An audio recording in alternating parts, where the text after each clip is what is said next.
செய்தி மற்றும் விளம்பரம், தமிழ் வளர்ச்சி மற்றும் செய்தித்துறை மாண்புமிகு பள்ளிக்கல்வி தமிழ் வளர்ச்சி மற்றும் செய்தித்துறை அமைச்சர் அவர்கள்.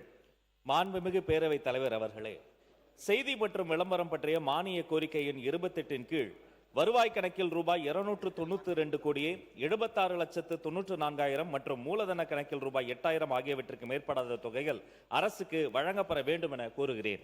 30 எழுதுபொருள் மற்றும் அச்சு, தமிழ் வளர்ச்சி மற்றும் செய்தித்துறை மாண்புமிகு பள்ளிக்கல்வி தமிழ் வளர்ச்சி மற்றும் செய்தித்துறை அமைச்சர் அவர்கள். மாண்புமிகு பேரவைத் தலைவர் அவர்களே, எழுதுபொருள் மற்றும் அச்சு பற்றிய மானிய கோரிக்கை எண் 30 கீழ் வருவாய் கணக்கில் ரூபாய் 183 கோடியே 72,53,000 மற்றும் மூலதன கணக்கில் ரூபாய் 8,000 ஆகியவற்றுக்கு மேற்படாத தொகைகள் அரசுக்கு வழங்கப்பட வேண்டும் என கூறுகிறேன்.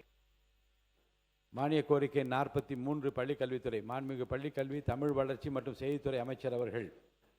மாண்புமிகு பேரவைத் தலைவர் அவர்களே, பள்ளி கல்வித்துறை பற்றிய மானிய கோரிக்கை எண் 43 கீழ் வருவாய் கணக்கில் ரூபாய் 42,980 கோடியே 63,52,000 மூலதன கணக்கில் ரூபாய் 1,545 கோடியே 29,25,000 மற்றும் கடன் கணக்கில் ரூபாய் 1 கோடியே 20 லட்சம் ஆகியவற்றுக்கு மேற்படாத தொகைகள் அரசுக்கு வழங்கப்பட வேண்டும் என கூறுகிறேன்.